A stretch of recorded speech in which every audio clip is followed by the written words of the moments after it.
Regarde, quelle allure incroyable. Il semble incroyable qu'un plat aussi délicieux et crémeux soit préparé avec seulement 4 ingrédients. Bonjour gourmand, voici la recette. Voici les 4 ingrédients avec un optionnel pour relever la saveur. Vous voulez connaître la recette? La première chose sera de prendre les œufs que j'ai dans cette tasse et de les déposer ici. Plus précisément, nous allons ajouter 6 œufs entiers. J'utilise des œufs de taille 50 qui pèsent au moins 63 grammes. Une fois que je les ai dedans, nous allons ajouter du sucre. Voici, et je le fais directement à la cuillère, parce qu'avec seulement 4 cuillères, ce sera suffisant. Nous allons battre cela très bien, mais avant, je vais ajouter l'ingrédient supplémentaire. J'aime donner ce type de dessert.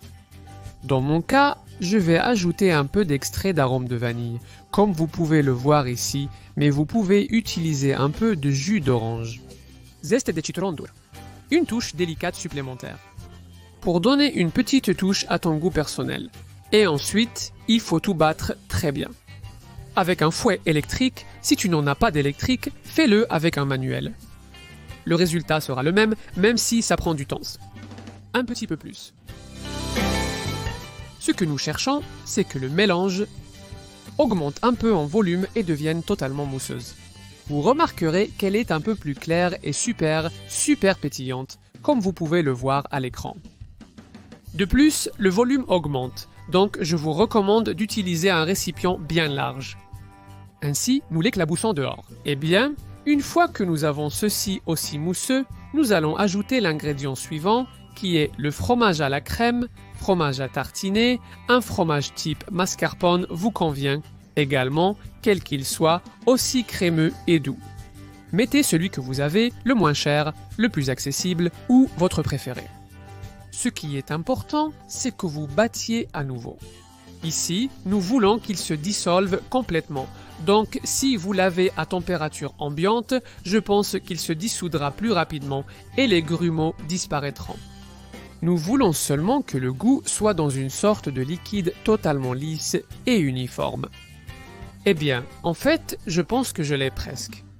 Ce que nous allons faire maintenant est d'ajouter le dernier ingrédient, qui est du lait. Voilà, 600 ml ou 3 tasses. Si vous le faites avec des fouets électriques, vous pouvez le faire comme moi, directement, sans arrêter de battre. Ainsi, il s'intègre sur le coup et en quelques secondes, nous avons le mélange prêt, uni et parfait pour verser dans notre moule et le cuire. Allez, la petite crème est prête. Je vais utiliser un moule de 20 par 20 cm qui, comme vous pouvez le voir, est recouvert de 2 papiers de cuisson, un dans chaque sens. Si votre moule est rond, cela équivaut à environ 23 cm de diamètre. Et ce que je fais, c'est de mettre la petite crème à l'intérieur. J'aime le faire ainsi à travers une passoire ou un tamis, pour enlever les petites bulles. Cela permet de concentrer un peu plus le goût à la fin et d'obtenir une texture plus uniforme, bien que cette étape soit facultative. Et aussi facilement, j'ai tout dans le moule et il ne nous reste rien. Directement dans le four pour cuire, ça y va. Comme je vous l'avais dit, le four est à 200 degrés Celsius, ce qui équivaut à environ 395 Fahrenheit, avec de la chaleur en haut et en bas. Et si possible, sans ventilateur, nous allons l'avoir. 35 minutes, et après ce temps, il a cet aspect incroyable. Nous devons juste le sortir et laisser la température se reposer. Juste après l'avoir sorti, il a une texture tremblante et ce que nous allons faire est de le laisser refroidir, en abaissant la température. Pour cela, j'aime toujours le couvrir avec un peu de papier absorbant, ce qui permet toujours de faire baisser la température de manière plus uniforme. Et ensuite, direction le frigo ou le réfrigérateur. 2 petites heures suffiraient, mais comme d'habitude, je te conseille d'un jour à l'autre, c'est préférable.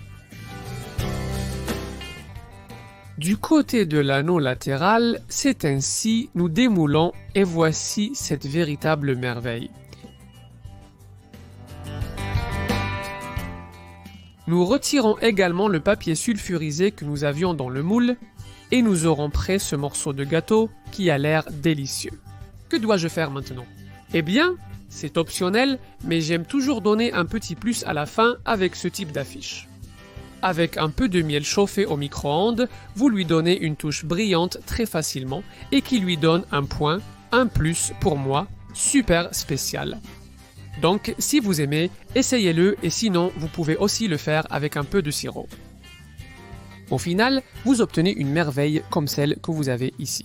Cela nous a pris très peu de travail et a une texture vraiment incroyable. Et regardez, c'est si facile à couper, parce que l'important est là. Et regardez, regardez, regardez, regardez, regardez, regardez. Quel intérieur crémeux, et en plus, avec le doré du dessus, on ne peut pas demander plus. Je suis sûr que plus d'un a envie d'être le propriétaire de cette cuillère. Regardez, quelle crémosité! J'espère que vous avez aimé la recette, et encore plus que vous osez la préparer, parce que je suis sûr que vous allez l'apprécier.